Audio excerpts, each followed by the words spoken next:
आज physical chemistry का जो सेकंड लेक्चर है उसके अंदर हम एक और इक्वेशन को स्टडी करेंगे जिसको हम वेन हॉफ इक्वेशन कहते हैं। और वेन हॉफ इक्वेशन थर्मोडायनामिक्स का एक चैप्टर है। उसके अंदर जो है वेन हॉफ जो है एज अ टॉपिक के तौर पर मौजूद है। और वेन हॉफ इक्वेशन जो है वो गिब्स फ्री एनर्जी की एप्लीकेशन भी समझी जाती है। सबसे पहले गिब्स फ्री एनर्जी का आपको पता हो, क्योंकि गिब्स फ्री एनर्जी के जरिए से ही हम वेन हॉफ इक्वेशन की जो मैथमेटिकल फॉर्म है उसको हम ड्राइव करेंगे। देखिए, गिब्स फ्री एनर्जी हमारे पास एक ऐसी अमाउंट ऑफ एनर्जी होती है जो कांस्टेंट टेम्परेचर और प्रेशर के ऊपर वर्क डन होने के लिए ज़रूरी होती है। मतलब अगर टेम्परेचर और प्रेशर को आप कांस्टेंट रखें तो उस वक्त जो एनर्जी अवेलेबल होगी वर्क करने के लिए उसको हम गिब्स फ्री एनर्जी कहते हैं। तो गिब्स फ्री एनर्जी के जरिए से वेन हॉफ इक्वेशन को हम क्या करेंगे, ड्राइव करेंगे।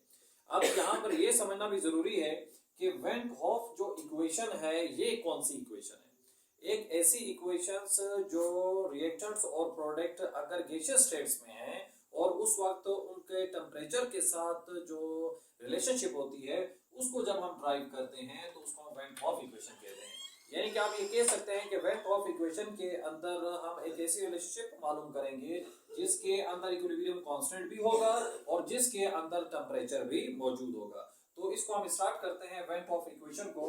तो वेन हॉफ इक्वेशन के लिए सबसे पहला जो इसका स्टेप है वो स्टेप हमारे पास ये है कि हमें ये एक इक्वेशन हमें एक ऐसी लिखनी है जिसके अंदर रिएक्टेंट्स और प्रोडक्ट्स मौजूद हों और रिएक्शंस भी रिवर्सिबल मौजूद हो। तो हम एक इक्वेशन कंसीडर करते हैं इस इक्वेशन को ड्राइव करने के लिए कि कंसीडर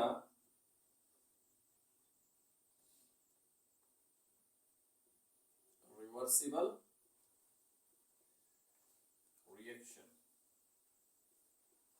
एक रिवर्सिबल रिएक्शंस को हम कंसीडर करते हैं। अब वो रिवर्सिबल रिएक्शन जो है वो कौन सा रिएक्शन है, सपोज हम इसी तरह लिख लेते हैं कि A हमारे पास रिएक्टेंट है प्लस बी भी हमारे पास रिएक्टेंट है और रिएक्शंस के बाद ये चेंज हो चुके हैं C और D में, और इनके साथ जो यहाँ पे कोफिशिएंट के तौर पर जो मौजूद हैं ये शो कर रहे हैं इसके नंबर ऑफ मोल्स को। तो ये एक जनरल इक्वेशंस है। अब इस जनरल इक्वेशन के लिए हम गिब्स फ्री एनर्जी के फार्मूले की तरफ जाएंगे कि हम इसकी गिब्स फ्री एनर्जी मालूम करें तो किस तरीके से मालूम कर सकते हैं। तो हम लिखते हैं according to Gibbs free energy. देखिए, गिब्स फ्री एनर्जी का जो फार्मूला है उसका एक अलग टॉपिक है, उसकी वीडियो भी मैं अपलोड कर दूंगा।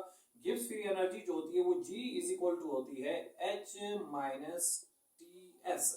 अब यहाँ पर जो G है ये गिब्स फ्री एनर्जी को शो करता है, H एंथैल्पी को शो कर रहा है, T जो हमारे पास है ये टेम्परेचर को रिप्रेजेंट कर रहा है और S एंट्रोपी को शो कर रहा है। एंट्रोपी हम कहते हैं डिसऑर्डरनेस को कहते हैं कि जब कोई ऑब्जेक्ट डिसऑर्डर की तरफ जाता है हम कहते हैं इसकी एंट्रोपी पॉजिटिव है। अगर कोई ऑब्जेक्ट है या कोई केमिकल है वो ऑर्डर की तरफ जा रहा है तो हम ये कहते हैं कि उसकी एंट्रोपी नेगेटिव है। तो एंट्रोपी का ताल्लुक डिसऑर्डर्स के साथ है। जैसे सॉलिड स्टेट लिक्विड में चेंज होती है तो हम कहते हैं इसकी एंट्रोपी इंक्रीज हुई है, डिसऑर्डर ज्यादा इसमें हुआ। इसी तरह लिक्विड जब गैस में चेंज होगा तो मजीद इसकी एंट्रोपी में इजाफा आएगा। अब यहाँ पर एंथैल्पी है, टेम्परेचर है, गिब्स फ्री एनर्जी है। देखिए, हमारे पास जो एंथैल्पी है सिंपल एंथैल्पी हम नहीं मालूम कर सकते हैं, हम चेंज इन एंथैल्पी मालूम कर सकते हैं, इसलिए हम इस पूरी इक्वेशन को डिफरेंशिएट कर देते हैं। अगर हम इसको डिफरेंशिएट करते हैं यानी कि डिफरेंशिएट इक्वेशन,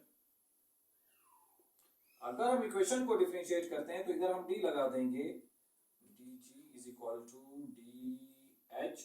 अच्छा, यहाँ पर जब d लगेगा क्योंकि ये दो हमारे पास डिफरेंट प्रॉपर्टीज मौजूद हैं, इन दो डिफरेंट प्रॉपर्टीज के ऊपर यहाँ पर अभी प्रोडक्ट रूल लगेगा। देखिए, एक मैथ्स के अंदर एक रूल होता है कि जब आप डिफरेंशिएट करते हैं किसी भी दो डिफरेंट क्वांटिटीज को, उसका जो रिजल्ट होता है वो रिजल्ट किस तरीके का आता है। वो रिजल्ट ये आता है कि आप एक को एज एच लिखते हैं, दूसरे को डिफरेंशिएट करते हैं, यानी कि y के साथ आपने d लिख दिया, y का चेंज मालूम कर लेंगे, बीच में प्लस साइन आ जाएगा। अब y को एज एच लिख देंगे और d अपॉन d के साथ x लगा देंगे, यानी कि ये हमारे पास मैथमेटिकली फार्मूला है डिफरेंशिएशन का, यानी कि जिसको हम प्रोडक्ट फार्मूला भी कहते हैं। तो डिफरेंशिएशन का जो प्रोडक्ट फार्मूला है उसमें एक को डिफरेंशिएट करते हैं, एक को एज एच लिखते हैं, एक को डिफरेंशिएट करते हैं और एक को एज एच लिखा जाता है। तो प्रोडक्ट फार्मूले में दो क्वांटिटीज डिफरेंट होंगी, तब उसके ऊपर आप प्रोडक्ट फार्मूला इस तरह लगा सकेंगे। यही प्रोडक्ट फार्मूला जो है मैं यहाँ पर भी इसके ऊपर लगा रहा हूँ। अब देखिए ये कैसे चेंज होगा, माइनस में लगा रहा हूँ, बाहर माइनस मौजूद है। अब इसको सॉल्व करेंगे तो टी एज इट आ जाएगा, डी एस आ जाएगा, प्लस एस एज इट आ जाएगा तो डी टी आ जाएगा। ये प्रोडक्ट जो है फार्मूला ऑफ डिफरेंशिएशन जो है अप्लाई हो चुका है इसके ऊपर। अब बाहर माइनस साइन है, अंदर हम इसको अप्लाई कर देंगे। अगर हम इसको अंदर अप्लाई करते हैं तो कुछ ये फॉर्मेशन इसकी यूं हो जाएगी, minus T d S minus S D T. तो ये इक्वेशन जो है इस वक्त जो गिब्स फ्री एनर्जी की इक्वेशन थी उसको डिफरेंशिएट किया तो उसकी ये फाइनल फॉर्म एक लिहाज से आ चुकी है। यानी कि गिब्स फ्री एनर्जी को अगर हम चेंज की फॉर्म में लिखते हैं, डिफरेंशिएशन की फॉर्म में लिखते हैं तो वो हम फिर इस तरीके से इसको लिख सकते हैं।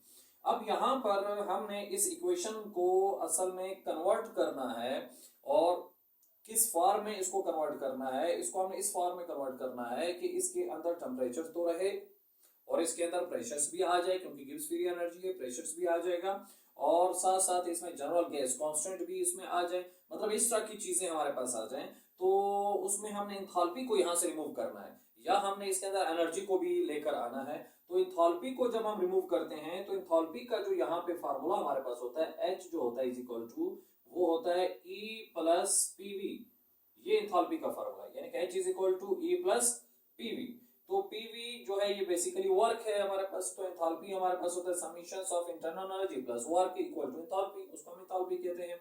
तो इस H की जगह पर ये वैल्यू हम यहाँ पे पुट कर सकते हैं। अगर इस वैल्यू को हम पुट करते हैं तो कुछ अंदर तब्दीलियां आना शुरू हो जाएंगी और वो किस तरह की आएंगी वो भी यहाँ पर हम देखते हैं। तो डेल हमारे पास यहाँ पर H है और D आ गया, H की जगह पर क्या आ जाएगा E प्लस PV माइनस है TTS माइनस है SDT। ये अभी इस वक्त इक्वेशन जो है वो इंथैल्पी से वर्क में चेंज हो चुकी है, प्रेशर और वॉल्यूम में और एनर्जी में चेंज हो चुकी है। इस इक्वेशन को इस तरह हमने चेंज किया। देखिए अभी यहाँ पर एक चीज और भी है, वो ये है कि क्योंकि हम गिब्स फ्री एनर्जी को स्टडी कर रहे हैं तो गिब्स फ्री एनर्जी के मुताबिक चेंज इन टेम्परेचर जो है वो इक्वल टू 0 होना चाहिए, क्योंकि गिब्स फ्री एनर्जी की डेफिनेशन ही यही है, the amount of energy required to do work at constant pressures and at constant temperature. जब प्रेशर और टेम्परेचर कांस्टेंट हो उस वक्त जो वर्क जो होता है, जो उसके लिए एनर्जी जो है वो जरूरत होती है, उसको हम गिब्स फ्री एनर्जी कहते हैं, यानी कि टेम्परेचर कांस्टेंट होना चाहिए। तो यहाँ पर अगर आप देखें तो इस पोर्शन में यहाँ पर अगर आप इसको देखें तो इधर हमारे पास जो टेम्परेचर है वो चेंज की फॉर्म में आ रहा है। जब टेम्परेचर चेंज की फॉर्म में आ रहा है तो हम ये कहते हैं जब चेंज जो है वो इक्वल टू तो 0 है, यानी कि किसी किस्म का कोई भी इसमें चेंज नहीं आ रहा। जब किसी किस्म का कोई भी इसमें चेंज नहीं आ रहा तो इसलिए हम इस वैल्यू को आपके पास इसके अंदर पुट करते हैं। जब इस del T is equal to 0 के इसमें पुट करेंगे तो ये पूरी वैल्यू आपके पास क्या हो जाएगी, 0 हमारे पास हो जाएगी। तो डी हमारे पास है, जी है इज इक्वल टू डी आ गया, ई आ गया, प्लस आ गया, पीवी आ गया, माइनस आ गया, टी टी एस हो गया और ये पोर्शन 0 हो गया। तो 0 इससे माइनस करेंगे तो किसी किस्म का कोई भी फर्क इसमें नहीं आएगा। अब इसका जो नेक्स्ट पोर्शन है, अब इस डी को हम अंदर इंटर करते हैं, यानी कि इस पूरे पोर्शन को भी हम क्या करते हैं, डिफरेंशिएट करते हैं। तो देखते हैं इसका क्या रिजल्ट हमारे पास आता है। ऊपर वाले पोर्शन को यहाँ पर छोड़ रहा हूँ, यहीं से इसको आपके पास आगे कंटिन्यू करते हैं इसी पोर्शन से। तो अब अगर आप यहाँ पर देखें तो ये जो डी है वो इसको भी डिफरेंशिएट करेंगे, इसको भी यहाँ पर फिर प्रोडक्ट रूल लगेगा, यानी कि पीवी क्योंकि यहाँ पे मौजूद है तो इस पोर्शन को यहाँ से आपके पास वापस लिखता हूँ। तो डी जी अपनी जगह पर आ जाएगा और ये हो जाएगा डी ई हो जाएगा, प्लस हो जाएगा। अब यहाँ पे प्रोडक्ट रूल लग रहा है, मतलब एक को डिफरेंशिएट करेंगे और एक को एज एक्स लिखेंगे, यानी कि P d V plus V d P हो जाएगा और माइनस आगे क्या आ जाएगा, टी डी एस हमारे पास आ जाएगा। तो इस तरीके से ये दोबारा एक दफा अगर आप देखें तो इक्वेशंस क्या हो चुकी है, वो आपके पास डिफरेंशिएट फॉर्म में आ चुकी है, जो यहाँ पे प्रोडक्ट हमारे पास आ रहा था। अब यहाँ पर हम कुछ चीजें और अप्लाई करने वाले हैं। वो क्या अप्लाई करने वाले हैं, वो ये अप्लाई करने वाले, अगर आप इस पोर्शन को देखें, जो ये वाला पोर्शन है, इस पोर्शन को अगर आप देखें तो ये पोर्शन किस चीज को शो कर रहा है, या ये पोर्शन किसकी इक्वल है। तो अकॉर्डिंग टू हम लिखते हैं first law of thermodynamics, according to first law जो हमारे पास चेंज इन आपके पास जो डेल क्यू है तो वो किसके इक्वल होते हैं, वो इस पूरे पार्ट के आपके पास क्या होगा, इक्वल होगा। तो इसकी जगह पर हम लिख सकते हैं यानी कि del E plus P del V, ये वाला जो पूरा पोर्शन है ये इसके इक्वल है, यानी कि चेंज इन हीट के इक्वल होता है according to first law of thermodynamics. जो फर्स्ट लॉ ऑफ थर्मोडायनामिक्स की स्टेटमेंट भी है उसमें भी इसी तरह का ही कुछ फार्मूला बनता है। तो इसलिए इसकी जगह पर मैं इसको पुट कर दूंगा, इज इक्वल टू आ जाएगा, इसकी जगह पर क्या आ जाएगा, अभी हमारे पास डेल क्यू आ जाएगा, प्लस है वी है डी पी है माइनस है टी डी एस है। यानी कि हम यहाँ पर इस वक्त पहुंच चुके हैं, इस पोर्शन तक आप पहुंचे हुए हैं। अब इसको हम फर्दर जब सॉल्व करते हैं तो फर्दर हम इसको क्या सॉल्व करेंगे, क्या इसमें लिखेंगे फर्दर। देखिए इसमें मैं जो इसको सॉल्व कर रहा हूँ वो लिख रहा हूँ according to entropy, according to entropy. Entropy का क्या फार्मूला होता है, एंट्रोपी मैंने शुरू में बताया, एंट्रोपी हम किसको कहते हैं, डिसऑर्डर को कहते हैं। अगर अकॉर्डिंग टू एंट्रोपी हम लिखें तो एंट्रोपी का फार्मूला क्या आता है, तो एंट्रोपी का फार्मूला होता है del S is equal to del Q upon T, यानी ये एंट्रोपी का फार्मूला है। Change in entropy equal to the ratio of change in heat with respect to temperature, इसको हम एंट्रोपी कहते हैं। तो ये टी यहाँ पर क्या हो रहा है, डिवाइड हो रहा है, इधर आकर क्या हो जाएगा, मल्टीप्लाई हो जाएगा, तो ये हो जाएगा टी डी एस हो जाएगा और इज इक्वल टू इधर क्या हो जाएगा, डी क्यू हो जाएगा। यानी कि इस पोर्शन की जगह पर जो हमारे पास हीट है इसकी जगह पर हम ये वाला पोर्शन लिख सकते हैं, इसके ऊपर अप्लाई कर सकते हैं। ये कहां से आया, अकॉर्डिंग टू एंट्रोपी, इसको सेकंड लॉ ऑफ थर्मोडायनामिक्स भी कहा जाता है। तो अगर हम उसको लिखते हैं तो इस तरीके से ये जो डेल क्यू है इसकी जगह पर अभी हमारे पास क्या वैल्यू आ जाएगी, इसकी जगह पर आ जाएगी टी डी एस हो गया प्लस हो गया V d P minus T d S, यानी कि हम यहां तक पहुंच चुके हैं इस वक्त। अब यहां पर देखें तो कुछ कटिंग हो सकती है क्योंकि ये प्लस टी डी एस है और ये माइनस टी डी एस है, तो ये दोनों के दोनों क्या हो गए, कैंसिल हो चुके हैं। ये दोनों के दोनों कैंसिल होने के बाद जो हमारे पास पार्ट बचा हुआ है वो क्या है, वो है डी है हमारे पास, जी है is equal to V d P. देखिए हम इस वक्त इस पोर्शन तक जो है वो पहुंच चुके हैं और ये इक्वेशन अभी इस वक्त जो गिब्स फ्री एनर्जी की इक्वेशन है वो सिंप्लीफाई हो चुकी है। अब देखिए हमारे पास जो टॉपिक था वो था वेंट हॉफ इक्वेशन। देखिए वेंट हॉफ इक्वेशन में हम गैसेस को डिस्कस करते हैं, यानी कि हमारे पास गैसेस हैं और उस गैसेस में हम इक्विलिब्रियम कांस्टेंट और टेम्परेचर के इफेक्ट को देखेंगे। यानी कि अगर हमारे पास रिएक्टेंट और प्रोडक्ट सेम टेम्परेचर्स के ऊपर मौजूद हो तो इसमें गिब्स फ्री एनर्जी की कितनी जरूरत होगी या क्या इसकी कैलकुलेशन हम कर सकेंगे, उसको हम क्या कहते हैं, वेंट हॉफ इक्वेशंस कहते हैं। यानी कि इनके आपस में क्या रिलेशनशिप होगा, जब रिएक्टेंट और प्रोडक्ट जो है वो सेम टेम्परेचर पर मौजूद हो तो फिर इक्विलिब्रियम कांस्टेंट यानी कि के और टेम्परेचर के दरमियान किस तरह का रिलेशनशिप बनता है उसको यहाँ पर हम ड्राइव करने जा रहे थे। तो इसलिए क्योंकि ये गैसियस स्टेट में है रिएक्टेंट और प्रोडक्ट, इसलिए V जो हमारे पास यहाँ पर वॉल्यूम है इसमें हम आइडियल गैस इक्वेशन के मुताबिक इसके अंदर कुछ चेंजेस लाएंगे। तो आइडियल गैस इक्वेशन जो है वो आपको मालूम होना चाहिए, वो तो होती है PV is equal to nRT। तो हम लिख सकते हैं कि V इज इक्वल टू क्या होगा, nRT अपॉन P। इस वैल्यू को इस इक्वेशन के अंदर हम क्या कर देते हैं, पुट कर देते हैं। अब देखिए मैं इस इक्वेशन को इसमें पुट कर रहा हूं तो ये इक्वेशन कुछ यूं चेंज हो जाएगी, डेल जी है V की जगह पर क्या आ जाएगा, nRT अपॉन P और इधर क्या आ जाएगा, dP आ जाएगा। इस P को इसके साथ लिख सकते हैं क्योंकि आगे हम इसको इंटीग्रेट करने वाले हैं इंस्टेंटेनियस वैल्यू फाइंड करने के लिए। तो ये हो गया nRT हो गया और dP अपॉन P हो गया। तो इस इक्वेशन को आप जहन में रखना है, इस इक्वेशन की हम क्या करेंगे, इंटीग्रेशंस करेंगे नेक्स्ट स्टेप के अंदर। और इसमें अगर आप देखें तो यहाँ पर हमने कुछ चेंजेस की थी according to first law, according to second law या अकॉर्डिंग टू एंट्रोपी, चेंज करते करते हमने गिब्स फ्री एनर्जी को इस फॉर्म में लेकर आ चुके हैं। अब इसके अंदर यहाँ पर हम इसके अंदर अब इंटीग्रेशंस इस पार्ट की करेंगे और इंटीग्रेशंस करने के बाद इसका जो रिजल्ट होगा वो देखेंगे कि किस तरह का रिजल्ट आता है। तो इंटीग्रेशन जब हम इसकी करते हैं दोनों साइड से यानी कि इंटीग्रेट द इक्वेशंस, क्योंकि बाकी चीजें कांस्टेंट है, n constant, r constant, temperature भी कांस्टेंट था, हम कह चुके हैं गिब्स फ्री एनर्जी में टेम्परेचर कांस्टेंट होता है। तो हम इसको इंटीग्रेट करते हैं, इंटीग्रेट द इक्वेशन। अगर इक्वेशन को हम इंटीग्रेट करते हैं तो अब उसका रिजल्ट क्या आएगा। देखिए ये इंटीग्रेशन का साइन है, d हो गया, g हो गया और एन आर टी हो गया, और यहाँ पर भी इसकी इंटीग्रेशन हो चुकी है और डी पी आ चुका है। देखिए यहाँ पर आपके पास जो इंटीग्रेशंस है, आप जैसे इसको सॉल्व करेंगे इस इंटीग्रेशंस को, तो डेरिवेटिव और इंटीग्रेशन दोनों एक दूसरे के साथ क्या हो जाएंगे, कैंसिल हो जाएंगे, और इसका आंसर हमारे पास खाली क्या आ जाएगा, जी आ जाएगा।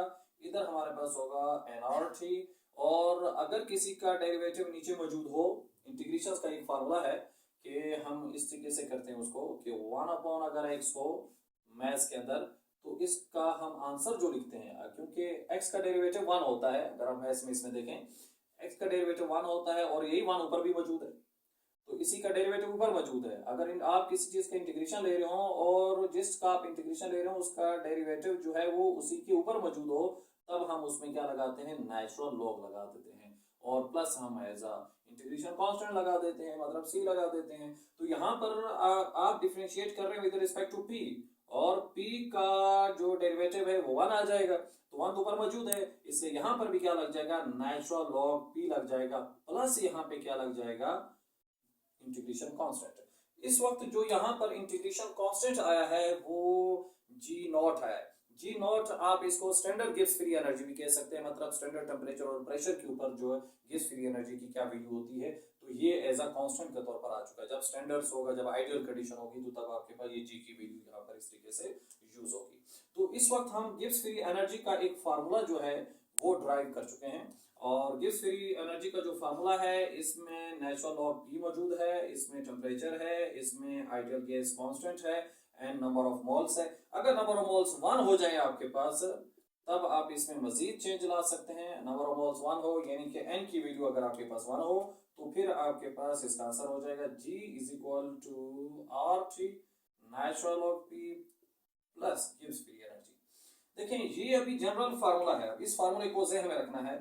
गिब्स फ्री एनर्जी का फार्मूला है general with respect to ideal gas equations, जो है आइडियल गैस आपके पास जो कंडीशंस है उसके मुताबिक ये फार्मूला बन जाता है। अब ये गिब्स फ्री एनर्जी जो है, ये हम इसको इस इक्वेशन के ऊपर अप्लाई कर देंगे, मतलब रिएक्टेंट की भी गिब्स फ्री एनर्जी मालूम करेंगे और जो प्रोडक्ट है उसकी भी गिब्स फ्री एनर्जी मालूम करेंगे, मतलब दोनों की गिब्स फ्री एनर्जी मालूम करेंगे, रिएक्टेंट की भी और प्रोडक्ट की भी, और दोनों के लिए अलग अलग हम इसको लिखेंगे। अब वो किस तरीके से लिखेंगे, किस तरीके से उसको रिप्रेजेंट करेंगे, बहुत ही आसान है, कोई इतना मुश्किल नहीं है। अब देखिए मैं इसको लिखता हूँ आपके पास। सबसे पहले रिएक्टेंट के लिए ए और बी हमारे पास रिएक्टेंट हैं, तो रिएक्टेंट अगर आप ए के लिए लिख रहे हैं तो जी ए लिख देंगे, और इसी तरीके से आर टी लिख देंगे, नेचुरल ऑफ पी ए हो जाएगा हमारे पास, और प्लस यहाँ पर हो जाएगा जी नॉट ए। ये हमने रिएक्टेंट के लिए लिख लिया फर्स्ट रिएक्टेंट। आप सेकंड रिएक्टेंट के लिए भी इसी तरह लिख लेंगे, तो रिएक्टेंट जो बी है इज इक्वल टू हो जाएगा आर टी हो गया, नेचुरल ऑफ पी हमारे पास बी हो गया, प्लस जी बी नॉट। तो दो रिएक्टेंट थे, दोनों रिएक्टेंट्स की जो है वो मैं गिब्स फ्री एनर्जी का जो फार्मूला है वो लिख चुका हूँ। अब इसी तरीके से दो हमारे पास कौन है, प्रोडक्ट्स हैं, उन दोनों प्रोडक्ट का भी गिब्स फ्री एनर्जी का फार्मूला जो है वो भी हम यहाँ पर मेंशन कर देते हैं। अगर उसको भी मेंशन करता हूं तो फिर हमारे पास आ जाएगा G C is equal to R T natural of P C plus G C not, और इसी तरीके से G D is equal to R T natural of P D plus G D not. तो इस वक्त रिएक्टेंट और product दोनों के लिए गिब्स फ्री एनर्जी का फार्मूला जो है वो लिखा जा चुका है, दोनों के लिए हमने।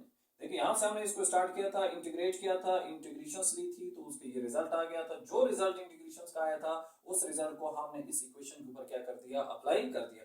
अब इसमें नंबर ऑफ मोल्स मौजूद हैं ए बी सी डी, वो आप इसके ऊपर भी लिख सकते हैं, सी के ऊपर स्मॉल सी लिख दें, इसी के ऊपर यहाँ पर प्रेशर के ऊपर भी स्मॉल सी लिख दें, इधर भी लिख दें, इसी तरह डी का भी लिख दें, तो वो कोई इशू नहीं है। अगर ना भी लिखें तो मसला नहीं है, बाद में भी आप इसको लिख सकते हैं। तो हमारे पास इस वक्त ये इसकी इक्वेशन जो है वो एक लिहाज से आ चुकी है रिएक्टेंट्स और प्रोडक्ट के लिए गिब्स फ्री एनर्जी की। और अब हम क्या करेंगे, देखिए हमने तो टोटल गिब्स फ्री एनर्जी मालूम करनी, टोटल चेंज कितना आया है, इसमें किस तरीके का चेंज आया, तो टोटल चेंज हम तो इस तरीके से मालूम कर सकेंगे ना पूरी इक्वेशन का, यानी कि डेल जी होगा इज इक्वल टू होगा summation of Gibbs free energy of product product का गिब्स फ्री एनर्जी का हम मालूम करेंगे, जो उसका चेंज हमारे पास है या उसका टोटल सम हमारे पास है। तो एक तो आ जाएगा प्रोडक्ट का, इसके नीचे मैं प्रोडक्ट लिख रहा हूं और माइनस करेंगे, इसको माइनस लिखेंगे, समीशन लिखेंगे, गिव्स फ्री एनर्जी लिखेंगे और उसके साथ क्या लिख देंगे, रिएक्टेंट लिख देंगे। मतलब जो प्रोडक्ट की गिव्स फ्री एनर्जी है उसमें से रिएक्टेंट की गिव्स फ्री एनर्जी को हम क्या कर लेंगे, हम माइनस कर लेंगे, उनको यहाँ पर सब्सट्रैक्शन कर लेंगे। अब इसी फॉर्मूले को मैं यहाँ पर अप्लाई करता हूँ। अब इस ऊपर वाले हिस्से को भी मिटा रहा हूँ, इसको भी, क्योंकि अभी इसकी जरूरत नहीं है। रिएक्टेंट और प्रोडक्ट इस वक्त मैं दोनों यहाँ पे लिख चुका हूँ।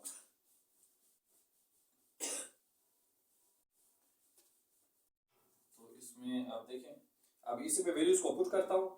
ऊपर वाले जो ब्लू वाले हैं वो रिएक्टेंट हैं और जो ब्लैक वाले नीचे मौजूद हैं वो प्रोडक्ट्स के आपके पास गिव्स फ्री एनर्जी वैल्यू दी हुई है। दोनों वैल्यूज को यहाँ पे हम पुट कर देते हैं और फिर इसका रिजल्ट चेक करते हैं।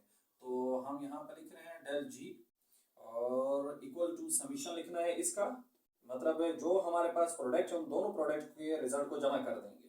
तो एक ये रिजल्ट है और एक ये रिजल्ट है, दोनों रिजल्ट को जमा कर देते हैं, जो कि बनेगा R T natural log P C हो गया, प्लस हमारे पास हो गया जी सी हो गया, और इसी तरीके से आगे आ जाएगा plus are T natural log P D plus क्या हो गया, जी हमारे पास हो गया और डी नॉट हो गया। ये इस वक्त अगर आप देखें मैंने जो है प्रोडक्ट को लिख दिया है इसके ऊपर। अब इसके बाद हमने इस प्रोडक्ट को मैं ब्रैकेट में क्लोज कर देता हूं। इसके बाद हम रिएक्टेंट को लिखेंगे, बीच में माइनस साइन है तो माइनस लगा देंगे। अब इसके बाद हमारे पास क्या आ जाएगा, रिएक्टेंट्स आ जाएंगे, यानी कि जो हमारे पास दो रिएक्टेंट्स हैं, दोनों रिएक्टेंट्स हम लिख देंगे, ए वाला भी और बी वाला भी। और इन दोनों को मैं यहाँ पे लिखता हूँ R T natural log P A plus G A naught, और इधर फिर प्लस आ जाएगा और इसको मैं नीचे यहाँ पे लिख रहा हूँ R T natural log P B plus G B naught. तो इस तरीके से ये ब्रैकेट भी क्या हो जाती है, क्लोज हो जाती है। तो इस वक्त ऊपर देखें, change in gives free energy of reactant and product में, मतलब गिव्स फ्री एनर्जी का क्या चेंज आ रहा है उसको हम किस तरीके से मालूम करेंगे, रिएक्टेंट और प्रोडक्ट जब रिवर्सिबल रिएक्शंस हो। तो उसमें हमारे पास पहले प्रोडक्ट है और बाद में क्या आ रहा है, रिएक्टेंट आ रहा है। अब ब्रैकेट्स को हम ओपन करते हैं, ब्रैकेट को ओपन करके देखते हैं तो इसका क्या रिजल्ट आता है। देखिए हमारे पास है R T natural log P C plus G C not, plus है हमारे पास R T natural log P D plus है जी डी नॉट, माइनस आ जाएगा यहाँ पे, और माइनस आने के बाद आ जाएगा are T natural log P ए और माइनस आ जाएगा जी ए नॉट, और माइनस फिर आ जाएगा दोबारा, इस नीचे वाले पार्ट को नीचे लिख रहा हूं, R T natural log P B और माइनस आ जाएगा जी बी नॉट। मतलब पूरी इक्वेशंस को हमने लिख लिया है। अब देखिए ब्रैकेट को ओपन कर लिया है। अब जो स्टैंडर्ड गिव्स फ्री एनर्जी है रिएक्टेंट और प्रोडक्ट की, इनको एक साइड पर कर देते हैं और बाकी जो प्रेशर वाला है पोर्शन उसको हम अलग एक साइड पर कर लेते हैं, ताकि उसमें से आरटी को कॉमन लिया जा सके और हम एक इक्वेशन ऐसी क्रिएट कर सकें जिसमें इक्विलिब्रियम कांस्टेंट जो है वो मौजूद हो। तो डेल जी हमारे पास आता है इधर।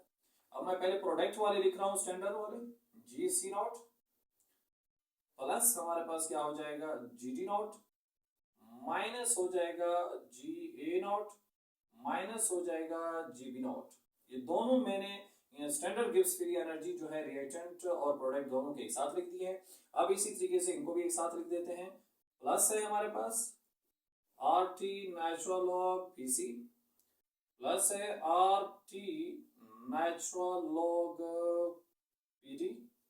ये दोनों प्लस में अब प्रोडक्ट आ चुके हैं। अब दोनों रिएक्शन लिखेंगे, माइनस है आर टी है नेचुरल लॉग पी ए है और फिर माइनस है आर टी है नेचुरल लॉग पी बी है।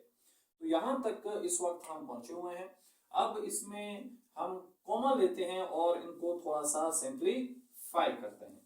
अब इनको कैसे हम सिंप्लीफाई करेंगे, किस तरीके से मजीद ये सिंप्लीफाई हमारे पास हो सकता है।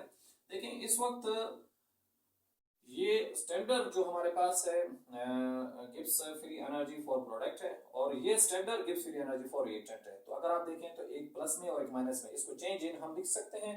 स्टैंडर्ड गिब्स फ्री एनर्जी बिल्कुल लिखा जा सकता है, तो इसको हम यूं लिख देते हैं। अब change in standard Gibbs free energy, मतलब रिएक्टेंट और प्रोडक्ट का चेंज जो है वो कॉमन हो चुका है, यहाँ पर आ चुका है, क्योंकि फाइनल में से हम इनिशियल माइनस कर रहे हैं, तो चेंज में हम उसको लिख सकते हैं। या अगर आप इसको फर्दर थोड़ा सा और एक्सप्लोर करना चाहें तो इस तरीके से भी इसको किया जा सकता है। यानी कि अब मैं इसका लिख दूं, ये प्रोडक्ट का दिया हुआ है स्टैंडर्ड गिब्स फ्री एनर्जी, नीचे प्रोडक्ट लिख देता हूं माइनस, और ये किसका दिया हुआ है, रिएक्टेंट का दिया हुआ है, तो इसके साथ रिएक्टेंट लिख देता हूं। मतलब ये यूं हो गया, ऐसे चेंज हो गया। अब इधर मैंने प्लस लगा दिया, ये हमारे पास standard Gibbs free energy product की थी, ये standard Gibbs free energy reactant की थी। इन सब में क्या कॉमन आता है, इन सब में अगर आप देखें तो आर टी कॉमन है, सब में आर टी कॉमन है, आर टी मैंने कॉमन ले लिया। बच क्या गया इन सब में, नेचुरल लॉग पीसी बच गया, प्लस नेचुरल लॉग पीटी बच गया, minus natural log P A बच गया, minus natural log P B जो है वो हमारे पास बच चुका है यहाँ पर। अब इसको फर्दर अगर हम एक्सप्लेन करते हैं तो del G is equal to, अब इसको चेंज में लिख सकते हैं क्योंकि प्रोडक्ट में से रिएक्टेंट माइनस हो रहा है, तो इसको स्टैंडर्ड गिब्स फ्री एनर्जी इस फॉर्म में लिख दिया मैंने, प्लस इसमें क्या लिख दिया, अब आर टी आ चुका है यहाँ पे। अब फर्दर अगर आप देखें तो यहाँ पर नेचुरल लॉग अगर मैं कॉमन लेता हूं तो ये दोनों जो है मल्टीप्लाई में चेंज हो जाएंगे, और ये माइनस का साइन है, नेचुरल लॉग कॉमन होने की वजह से ये डिवाइड में चले जाएंगे। ये मैथ्स का रूल है कि जब आप माइनस वाले में से नेचुरल लॉग कॉमन लेते हैं तो वो डिवाइड में चले जाते हैं। तो ये इसमें से नेचुरल लॉग अगर मैंने कॉमन लिया तो ये कुछ यूं हो जाएगा, P C dot P D, ये दोनों ऊपर रहेंगे, और नीचे क्या आ जाएगा, नीचे आ जाएगा P A dot P B. ये मैथ्स का रूल है हमारे पास, जो हम 9th क्लास में भी पढ़ते हैं। जब नेचुरल लॉग कॉमन लेते हैं तो प्लस वाला यानी कि सिंगल लॉगरिथम में लिखते हैं, तो प्लस वाला जो है वो मल्टीप्लाई में प्रोडक्ट में चेंज हो जाता है, और जो माइनस वाला होता है वो डिवाइड में, दोनों के साथ माइनस था इसलिए दोनों नीचे डिवाइड में चले गए हैं। ये इक्वेशन इस वक्त आपके पास थोड़ी सी एक लिहाज से उस फॉर्म में आ चुकी है जिस फॉर्म को शुरू में थ्योरेटिकली मैं एक्सप्लेन कर रहा था। आर टी यहाँ पर आ गया, नेचुरल लॉग है। देखिए ये इस वक्त ऊपर प्रोडक्ट की कंसंट्रेशन है, यानी कि ऊपर प्रोडक्ट का प्रेशर है और नीचे रिएक्टेंट का प्रेशर है। तो ये हम फर्स्ट ईयर में भी पढ़ते हैं कि Kp इज इक्वल टू, जो Kp होता है वो भी इक्विलिब्रियम कांस्टेंट ही है, Kp इज इक्वल टू होता है Pc डॉट Pd के और Pa डॉट Pb के बराबर होता है। ऊपर आप इनके भी कंसंट्रेशन भी लगा सकते हैं, ये A हो गया और ये B हो गया, तो ये किसके बराबर हो गया, Kp के बराबर। तो इधर हमारे पास क्या आ जाएगा, Kp आ जाएगा। अब इसको फर्दर भी आपके पास सिंपल जनरल भी हम लिख सकते हैं, Kp is equal to K के बराबर हो, क्योंकि जब नंबर ऑफ रिएक्टेंट और प्रोडक्ट्स के मोल्स बराबर हुए, अगर रिएक्टेंट और प्रोडक्ट के मोल बराबर हैं तो Kp बराबर होता है Kc के, Kc बराबर होता है Kx के, Kx बराबर होता है Kn के। ये चार कांस्टेंट होते हैं जो फर्स्ट ईयर में हम इनको ड्राइव भी करते हैं इनके फॉर्मूलाज को। तो इसलिए Kp is equal to K general भी इस वक्त हम इसको लिख सकते हैं। तो ये हमारे पास del G is equal to हो गया del G not R T natural log K। इसको आप कह सकते हैं, ये जो इक्वेशन हमारे पास मौजूद है ये गिब्स फ्री एनर्जी की वेंट हॉफ के लिए इक्वेशन है। मतलब इसके अंदर अभी आप देखें चेंजेस आ चुका है, इसमें गिब्स फ्री एनर्जी मौजूद है और टेम्परेचर भी मौजूद है और इक्विलिब्रियम कांस्टेंट मौजूद है। मतलब इन तीन की जो रिलेशनशिप्स है इसको हम क्या कहते हैं, वेंट हॉफ इक्वेशन कहते हैं। तो इस तरीके से जो वेंट हॉफ इक्वेशन है वो उसकी एक डेरिवेशन कंप्लीट होती है, और ये डेरिवेशंस की जो फर्दर मतलब इस फार्मूले की जो फर्दर एक्सप्लेनेशन है वो नेक्स्ट वीडियो में इंशाल्लाह मैं अपलोड करके आपके साथ शेयर करूंगा। और इस इक्वेशन के अंदर कोई ऐसा इशू हो, मसला हो तो वो आप मुझसे शेयर कर सकते हैं। इंशाल्लाह मैं कोशिश करूंगा कि आपकी कंफ्यूजन को दूर करूं। थैंक्स।